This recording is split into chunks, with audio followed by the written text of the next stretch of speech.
All right. Am I on here? Oh, okay, great. Good afternoon, everyone. Welcome to the Uncommon Core lecture, the causes and consequences of the Ukraine crisis. My name is Michael Volchak. I attended the university from 1986 to 1991. I got a bachelor's in political science and a master's in international relations. Professor Mearsheimer was a tremendous influence on my life, completely revolutionizing my worldview, changed how I looked at international relations, politics, just everything. In fact, he was such a big influence on my life that,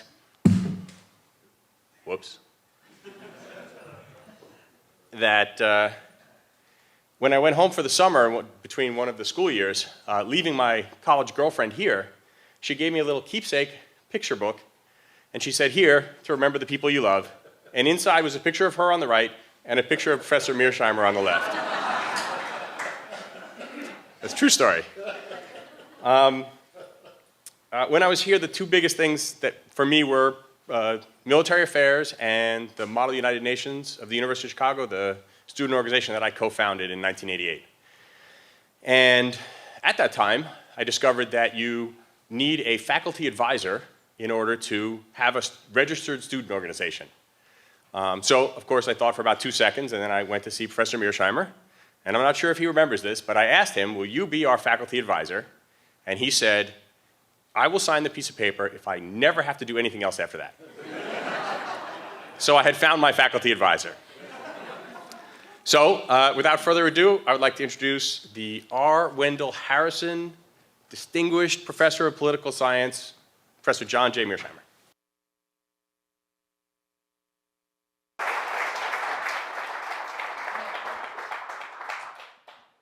Thank you very much for that kind introduction. Thanks all for coming out to hear me talk. The subject I want to talk about is the causes and consequences of the Ukraine crisis, which of course has been in the news in a really big way since February 2014. And indeed, there was a big story on the civil war in eastern Ukraine in the newspapers this morning. The outline I'd like to follow is I'd just like to make a number of preliminary comments to give you some background on this crisis. Then I'd like to give you my thinking on what caused the crisis. Then tell you why I think the conventional wisdom is wrong. Talk a little bit about the West's response so far to the crisis, which is just, in my opinion, making a bad situation worse. And tell you what I think should be done. And then finally wrap up with some discussion of the consequences. So let me start with some preliminary comments. First, with regard to America's core strategic interests. For me, core strategic interests are areas of the world where you're willing to fight and die. And in my opinion, outside of the Western Hemisphere, which is of enormous strategic importance to us, there are only 3 areas of the world that really matter. 1 is Europe, 2 is Northeast Asia, and 3 is the Persian Gulf. And it's very important to understand that since this country got its independence in 1783, Europe has been the most important area of the world. Even though the Japanese attacked us at Pearl Harbor, we had a Europe first policy going into the war, and we had a Europe first policy throughout the war. And it's in large part because the great powers in Europe are more important than the great powers in Northeast Asia over time. And of course, the Persian Gulf was an important area because that's where the oil is, and oil is a critical resource that matters greatly in the international system. So those are the 3 most important areas outside the Western Hemisphere. And again, since the beginning of this country, Europe has been number 1. You want to understand that we're undergoing a fundamental shift of great importance. Asia, because of the rise of China, is going to be the most important area of the world for the United States. The Persian Gulf, because it's inextricably linked with Asia, oil flowing to India, oil flowing to China, the Persian Gulf will be number 2. And Europe will be a distant 3. We're basically leaving Europe in the rearview mirror. And of course, you want to keep this in mind because the Ukraine crisis is in Europe and it involves NATO. Just how to think about the geography of Europe. This is a simple, if not simplistic, way of thinking about it. But here's a map. You can see where Ukraine is. You can see where Poland is. You can see where Russia is.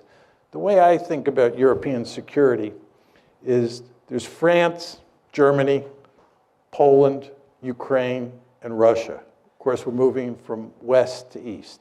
These are the big kahunas. These are the big countries that matter.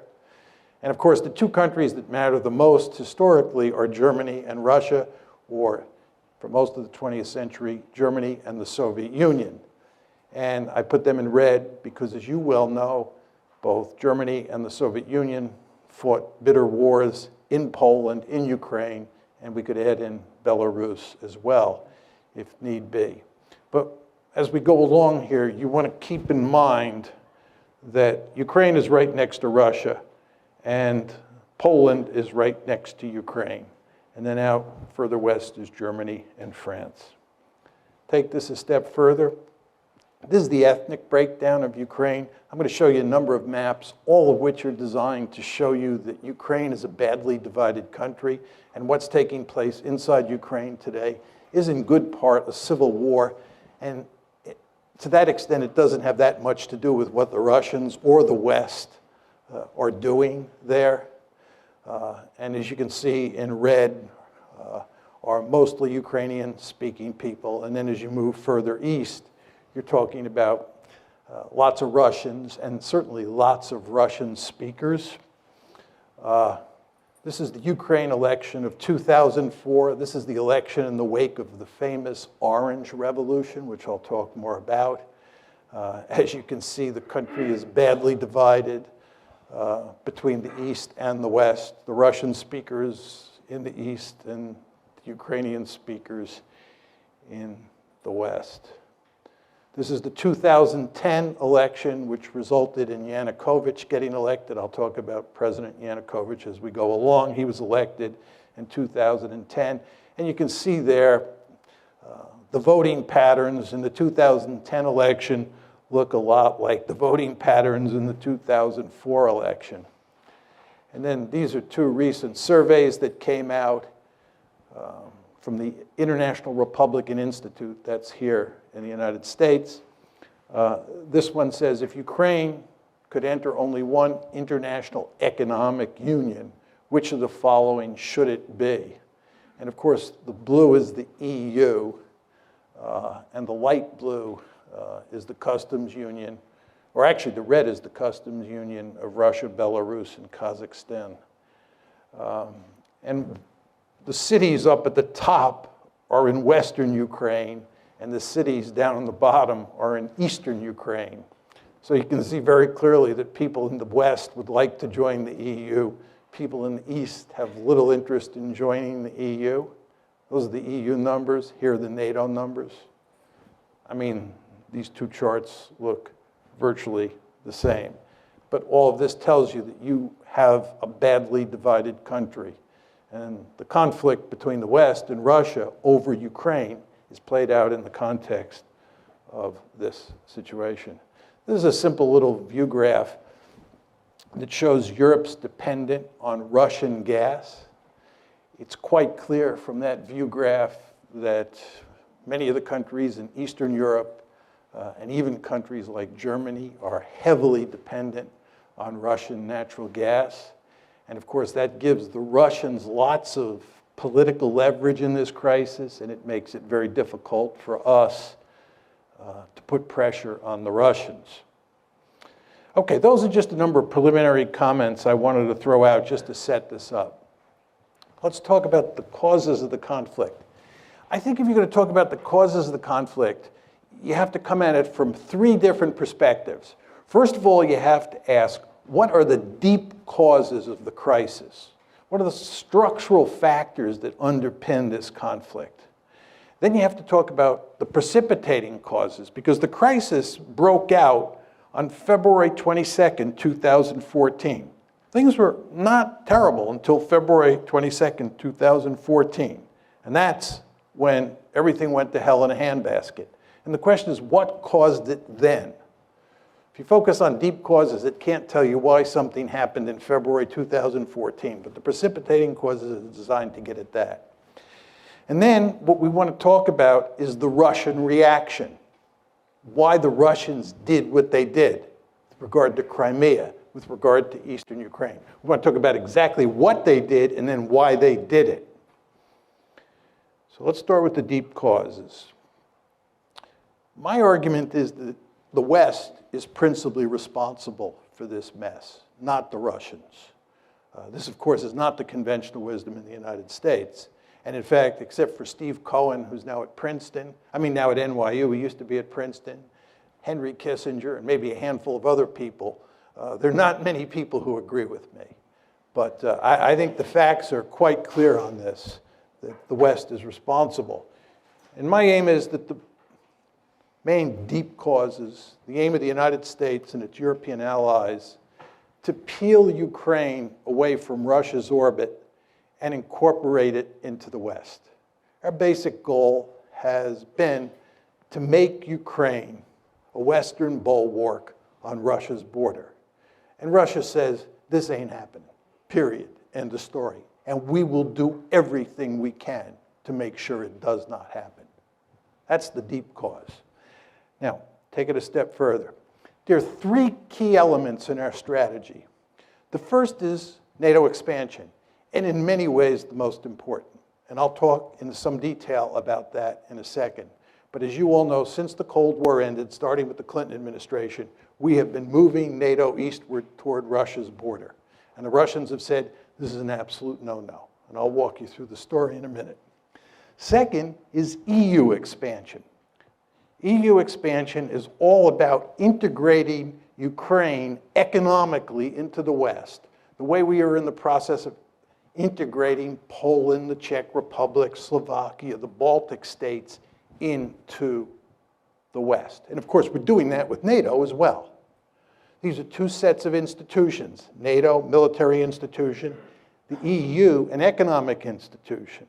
And the idea, again, is to take Ukraine, peel it away from Russia, and make it part of the West. The third part of the story is fostering an orange revolution. This is all about promoting democracy in Ukraine and in other places. As you all know, the United States runs around the world trying to topple regimes and put in their place democratically elected regimes. And for almost all of you, me included, it's hard to be against promoting democracy. We all love democracy. But if you're Vladimir Putin, or if you're part of the leadership in Beijing, when the United States talks about democracy promotion, that means toppling your regime. And you won't be surprised to hear this. They don't like that in Beijing, and they don't like that in Moscow. Right? They do not like that. Right? The Chinese believe that we're behind the protests in Hong Kong. You go to Beijing and you talk to Chinese elites, the idea that we're promoting democracy around the world, and especially in East Asia, just drives them crazy because they think they're in the crosshairs. And you know what? They are in the crosshairs because our basic strategy is to topple regimes all over the world, not simply because we like democracy, but because we believe that whoever gets elected will be pro-Western. So we're killing two birds with one stone. We're promoting democracy and getting leaders who are pro-American. But again, you can see the strategy here: NATO expansion, EU expansion, and promoting democracy. Say a bit more about NATO expansion because it's so important. NATO expansion took place in two tranches. The first one was in 1999. That's when you get Poland, the Czech Republic, and Hungary incorporated into NATO. The second big tranche was in 2004. And that's when the Baltic states, you can see Estonia, Latvia, and Lithuania up top, Romania, Bulgaria, these are the light brown countries. That's the second tranche of NATO expansion. Now, the Soviets made it clear from the mid-1990s they were adamantly opposed to NATO expansion. But number one, they were too weak to do anything about it. And two, it didn't involve the states that were right on their border. I mean, there's no question, as you can see from the map, that Latvia and Estonia are on Russia's border, and Lithuania as well, if you want to include that little enclave between Poland and Lithuania. But the fact is, these were very small states. It was early in the game, and the Russians were willing to live with it. But then the big trouble starts, and it comes in the famous Bucharest summit, NATO's Bucharest summit in April 2008, where at the end of the summit, a declaration is issued which says, NATO welcomes Ukraine's and Georgia's Euro-Atlantic aspirations for membership in NATO. We agreed today that these countries will become members of NATO. The Russians made this perfectly clear. This was unacceptable. Russia's deputy foreign minister said, Georgia's and Ukraine's membership in the alliance is a huge strategic mistake which will have most serious consequences for pan-European security. Putin himself said, Georgia and Ukraine becoming part of NATO is a direct threat to Russia. You all remember that there was a war between Russia and Georgia in August 2008? That war was a consequence of this, because the Georgians thought we were sending them a signal that they could get uppity with the Russians and we would back them because they were going to become part of NATO. That's not what happened. And you know what happened. The Russians clobbered the Georgians, and Georgia is in deep trouble today because it thought it could become part of NATO. So you want to remember that April 2008 summit, very important. That declaration, very important. And then what happens is you have a war. So those are the deep causes, those three strategies: NATO expansion, EU expansion, and promoting democracy. What about the precipitating cause? The key events leading up to the coup. It's the coup of February 22nd, 2014 that's of enormous importance. That's what really throws the crisis into gear. Just think about that word, coup. Orange Revolution, promoting democracy, the coup, February 22nd, 2014. So the question is, what causes the coup? It all starts in November of 2013. At that point, Yanukovych, President Yanukovych, who's the head of Ukraine, is negotiating with the EU to form an association agreement that brings the EU and Ukraine much closer together. It's a step in the direction of incorporating Ukraine into the European Union, or to put it in slightly different terms, incorporating Ukraine into the West. The Russians make it clear that this is unacceptable. The Russians are willing to do a deal that involves the EU, Russia, the IMF, and Ukraine. But the idea that Ukraine is going to do a deal exclusively with the EU and the Russians are going to be left out in the cold is not something that Putin is willing to countenance. He puts significant pressure on the Ukrainians. He offers them a terrific deal. And as you can imagine, the EU is not offering Ukraine a particularly good deal because you know how much corruption there is in Ukraine. And the EU wants Ukraine to eliminate that corruption, which the Ukrainians really don't want to do. So what Putin does is not only make it clear that that deal is not going to happen, but he often just offers a sweetheart deal of his own. So Yanukovych, on November 21st, says no to the EU. This leads to a series of protests. The Ukrainian government, truth be told, under Yanukovych, overreacts to the protests, which causes them to spiral out of control. And in January of 2014, you can see there, January 22nd, 2014, you have your first 2 deaths in the protests. These are the Maidan protests. And then in the February 18th through February 20th time period, lots of people die. It's really messy.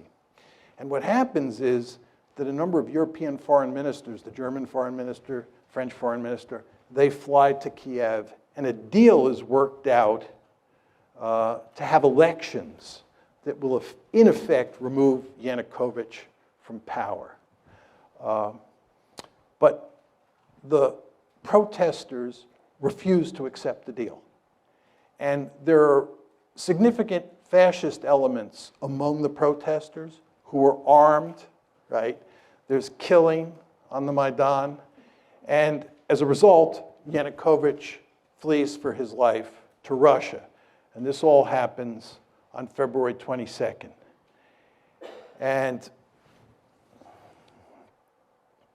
oh, did I not have that slide on? I'm sorry.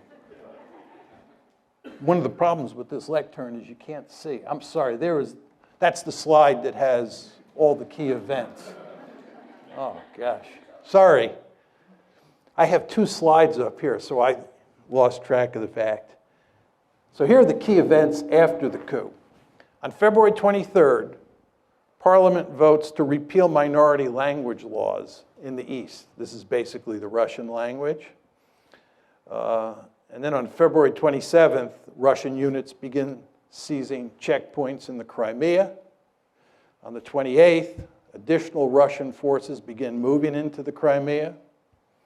The Russians didn't conquer or invade Crimea. Actually, the Russians didn't invade Crimea. They were already there because they had a leasing agreement. There's a naval base at Sevastopol, and the Russians were leasing that naval base from Ukraine. So they had military forces there. So when it says Russian units begin seizing checkpoints on the 27th, those were Russian units that were already there. Then additional Russian forces begin moving in on the 28th.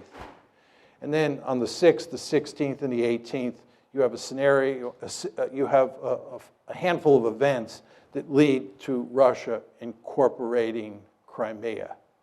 And then, of course, shortly after that, conflict breaks out in eastern Ukraine. And although we do not have a lot of hard evidence that the Russians are physically involved in eastern Ukraine, I think it's quite clear that they are physically involved, that there are Russian troops there. How many is very hard to tell from the outside. I think it's very clear that the Russian government is going to great lengths to make sure that those pro-Russian forces in eastern Ukraine are capable of maintaining a certain amount of independence. And I'll talk more about this in a second. Okay, understanding the Russian response. What is the Russian response? 2 parts. First is they took Crimea and they're not giving it back. Crimea is gone. Second is what they're doing is not trying to conquer Ukraine. There are many people who say the Russians are going to go on a rampage, they're going to try and reestablish the Soviet Union or a greater Russia, and so forth and so on. That's not going to happen.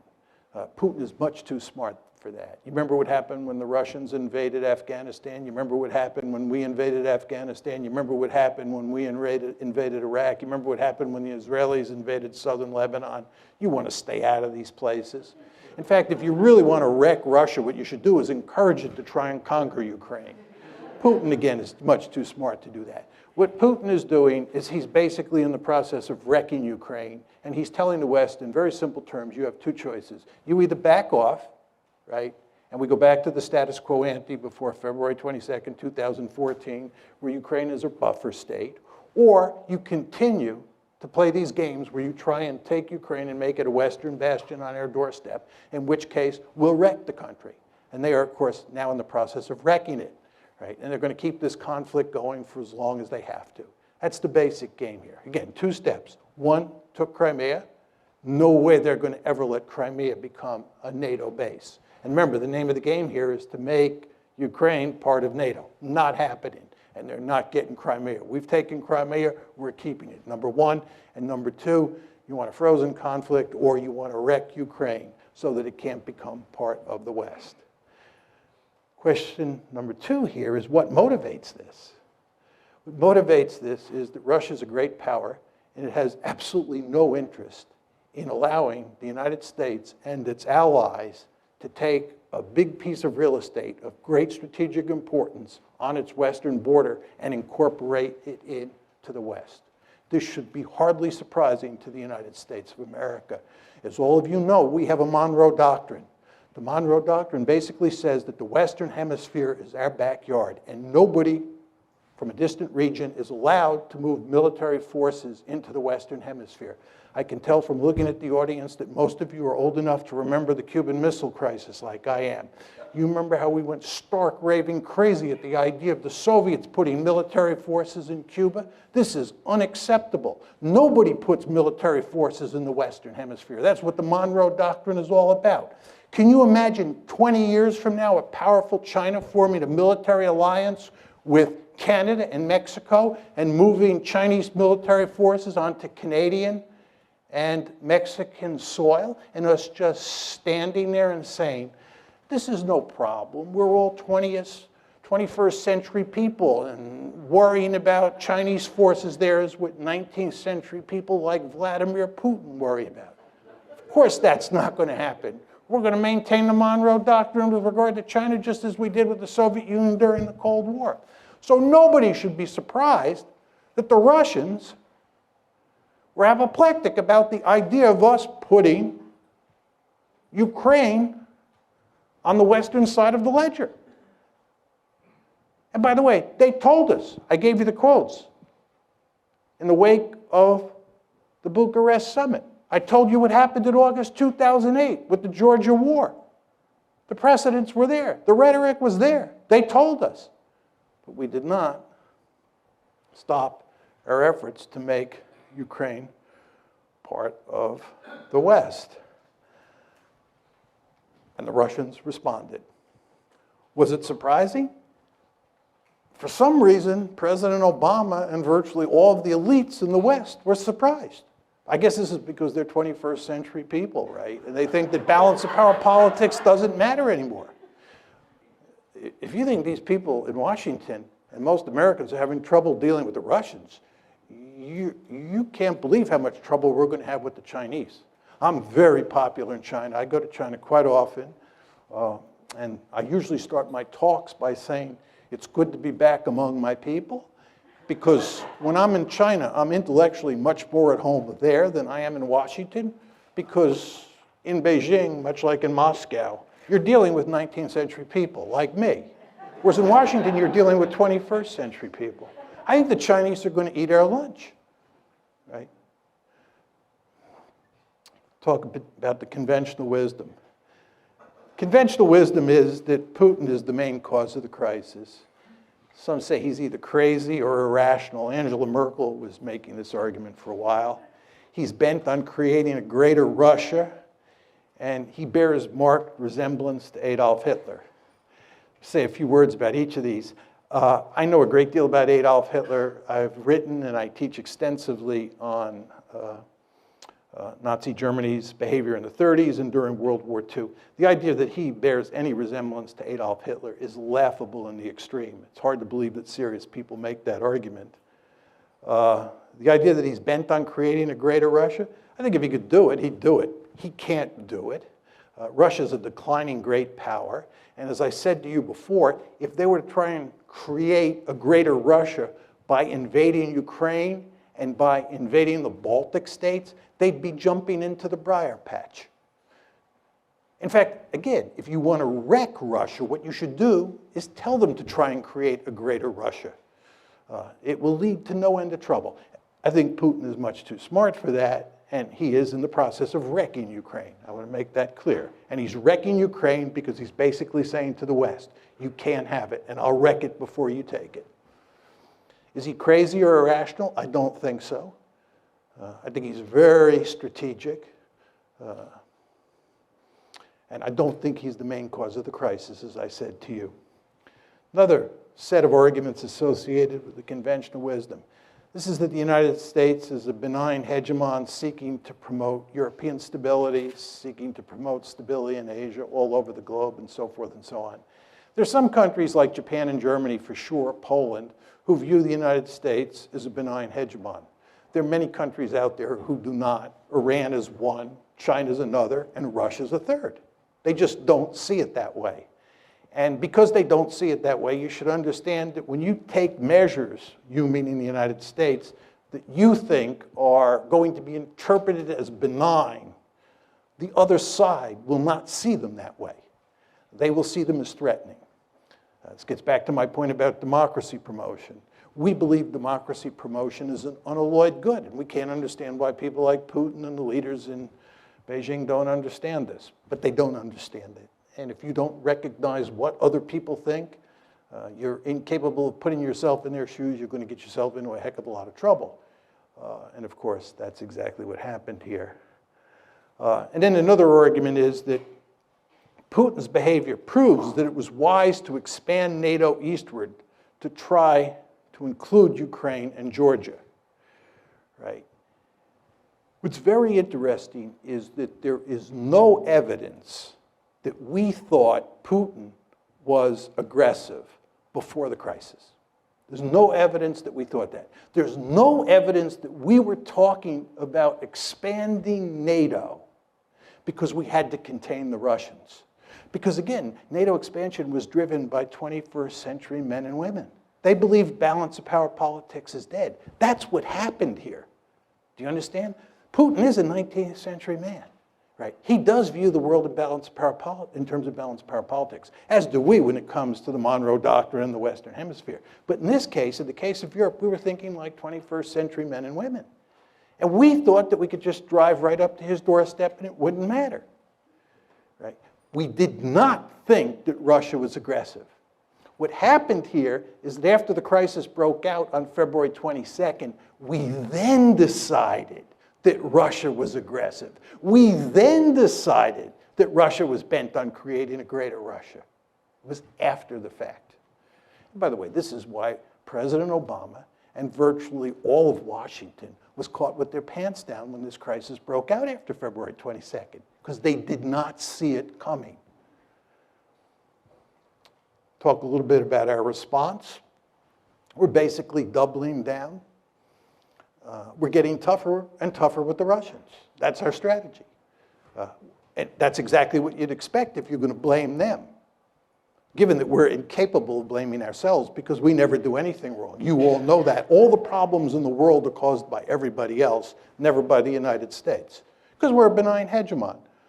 Well, if we're the good guys and they're the bad guys and they're misbehaving, they're bent on creating a greater Russia, oh my God, this is the 1930s all over again. Any sort of concession to Putin is Munich, October 1938. Can't do that, so what you do is you double down. You get tougher and tougher. Then this brings us to the question of whether we can succeed or not. My argument is you're playing a losing hand, right? And the reason you're playing a losing hand is because this is a competition between economic considerations and security considerations. The basic mindset of people in the West is that you can punish the Russians economically and they'll throw their hands up.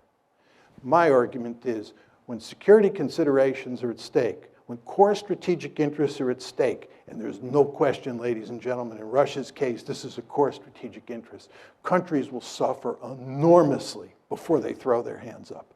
Right? So you can inflict a lot of pain on the Russians, and they're not going to quit. And they're not going to quit because Ukraine matters to them. And by the way, Ukraine doesn't matter to us. You understand there's nobody calling for us to fight in Ukraine. Even John McCain, who up until recently has never seen a war he didn't want to fight, right, is not calling for using military force in Ukraine. What John McCain is saying is that Ukraine is not a vital strategic interest for the West. That's what he's saying. It is a vital strategic interest for the Russians. They've made that perfectly clear, and not just Putin, right? So in terms of the balance of resolve, it's all on their side. And I showed you that slide up there that depicted how much economic leverage the Russians have because of all that natural gas going westward. So we're playing a losing hand here. But let's assume that I'm wrong. Let's assume that we're playing a winning hand and that we are capable of backing Putin into a corner. and we're getting close to pushing them off a cliff. Is this good? You're talking about a country that's got thousands of nuclear weapons.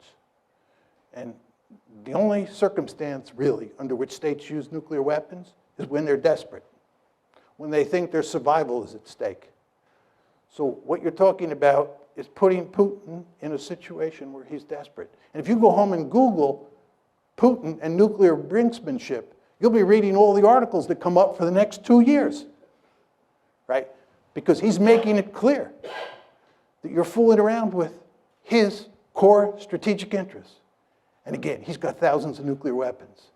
So you're putting yourself in a position, right? You're putting yourself in a position where you're willing to risk a possible nuclear war over a piece of real estate, Ukraine, that is not of vital strategic interest to the United States. Again, it's not of vital strategic interest to us. By the way, and this will be my final point on this, what's truly amazing about all of this is that we were talking about incorporating Ukraine into NATO when we have now acknowledged by not taking military action over Ukraine that it's not a vital strategic interest. You understand that when you incorporate Ukraine into NATO, you're giving them an Article 5 guarantee, which says you'll come to their defense if they're attacked. You only give Article 5 guarantees to countries that are of vital strategic interest, like Germany during the Cold War. What were we doing? Thinking about giving an Article 5 guarantee to a country that's not a vital strategic interest. It just shows you how discombobulated American foreign policy is these days. And of course, the Ukraine crisis is just one of many messes that we've made. As you know, we have the Midas touch in reverse. There's nothing that we do that doesn't go south. Afghanistan, Iraq, Libya, Ukraine, I could go on. So the point I'm making to you is, I do not think that this is going to work, but if it does work, I'm not sure it's a good thing. I had some quotes from the New York Times that really capture what we're doing. I won't leave them up there, but they make it very clear that we're playing hardball with the Russians. This was a Times piece last year that gave a good synoptic version of the Obama administration's thinking on how to deal with this crisis. Now, what should be done? My view is we should create a neutral Ukraine, which is a buffer state between NATO and Russia. Basically, what I'm talking about is going back to the status quo ante, before we got this foolish idea in our head that we could peel Ukraine away from Russia and make it part of NATO, make it part of the EU, make it more generally part of the West. We should work to create a situation where Ukraine is neutral, and it's a buffer state. Just to go back to my simple or simplistic graphic, depending on your views, right? This is how I think about European security. This is what you want. You want NATO to include France, Germany, and Poland. You want Ukraine as a buffer state, and then you want Russia on the eastern flank of that border state. And this is not what you want. You do not want a divided Ukraine where Western Ukraine is in NATO, Eastern Ukraine is in Russia, and the Russians and the Americans, who hate each other at that point, are eyeball to eyeball on the Dnieper River. Not a good idea. How do you get to this end? Very simple. Explicitly abandon NATO expansion. By the way, NATO expansion is dead. I've talked to countless policymakers who say this. It's dead.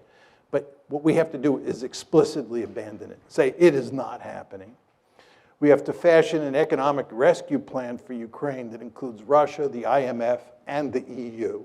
This, of course, is what Putin wanted to do in 2013, and the EU said no, foolishly.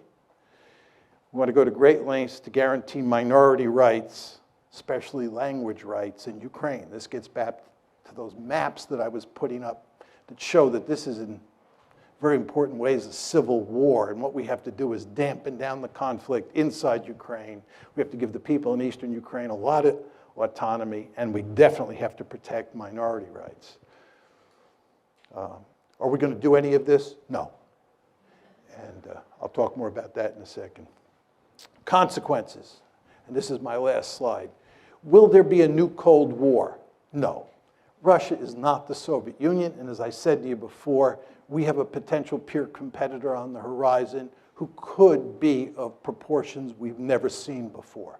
The Chinese threat, once it materializes, is going to be something like we've never seen. We're going to have our hands full in Asia. Europe is not going to matter, and Russia is going to be with us. The balancing coalition against China is going to be South Korea, Japan, Vietnam, Taiwan, Singapore, India, and Russia. The Russians will be with us. And that's another reason this whole policy is so stupid, right? What we're effectively doing is driving the Russians into the arms of the Chinese. There's a great strategy. We need the Russians on Iran. We need the Russians on Iran. We drive the Russians closer to the Iranians. You saw where they just sold the Iranians S-300 anti-aircraft missiles. We need the Russians on Syria. We need the Russians on all sorts of issues. We don't need to have a fight with the Russians now. We're not going to have a Cold War. Will the United States still pivot to Asia? Yes. All we need is one big crisis out there. It's coming, probably in the South China Sea sooner rather than later, if you've been reading the newspapers. And once that happens, we will focus laser-like on Asia, because that's a peer competitor. Russia is not a peer competitor. What are the implications for NATO? This gets back to the previous question. I think that NATO is in serious trouble and will disappear as a functioning alliance over time, in large part because I think we're going to pivot to Asia. What are the implications of all this for our Asian allies? It's a very interesting question. I was in Japan in December of 2014, and the Japanese, like a lot of people in Asia, number one, wonder whether we're going to be there for them, right? Because they see us causing trouble over Ukraine. They see us picking a fight with ISIS. And they say if the United States is fighting ISIS, dealing with the Russians over Ukraine, are they going to be able to pivot to Asia? And then furthermore, they say, even if the United States does pivot, can we trust them? If you look at how this gang operates in Washington, it does look like the gang that can't shoot straight. Do we want to depend on them? If you're Japanese and you're depending on the American security umbrella, especially the American nuclear umbrella, don't you scratch your head and say, can I rely on Washington in a crunch with the Chinese over the Senkaku or Diao Islands? Not clear. So I think this has not been good for our relations with our Asian allies. What are the implications for Iran and Syria? As I said before, remains to be seen. We need the Russians on Iran. We need the Russians on Syria. And you take a stick and you poke the Russians in the eye, and you continue to poke them in the eye, they're going to look for ways to retaliate. And I wouldn't be surprised if somewhere down the road they don't play ball with us on Iran. We don't get a deal with the Iranians. Be interesting to see what the Russians then do. See if they're interested in maintaining a sanctions regime. And Syria is a total mess, as you know, and if there's any hope of resolving that, the Russians are going to have to be involved. And again, it's going to be hard to get a lot of cooperation, given what's going on over Ukraine. Is Crimea lost to Russia for good? Yep, it's gone, gone. What are the implications for Ukraine? And this is in many ways the most important part of my talk, and I'll just take 2 or 3 minutes, then we can go to Q&A. When I give this talk, many people in the West think that there's sort of a deep-seated immoral dimension to my position because I'm blaming the West and not Putin, who certainly has authoritarian or thuggish tendencies. There's no question about that. But I actually think that what's going on here is that the West is leading Ukraine down the primrose path. And the end result is that Ukraine is going to get wrecked. And I believe that the policy that I'm advocating, which is neutralizing Ukraine and then building it up economically and getting it out of the competition between Russia on one side and NATO on the other side, is the best thing that could happen to the Ukrainians. What we're doing is encouraging the Ukrainians to play tough with the Russians. We're encouraging the Ukrainians to think that they will ultimately become part of the West, because we will ultimately defeat Putin, and we will ultimately get our way. Time is on our side.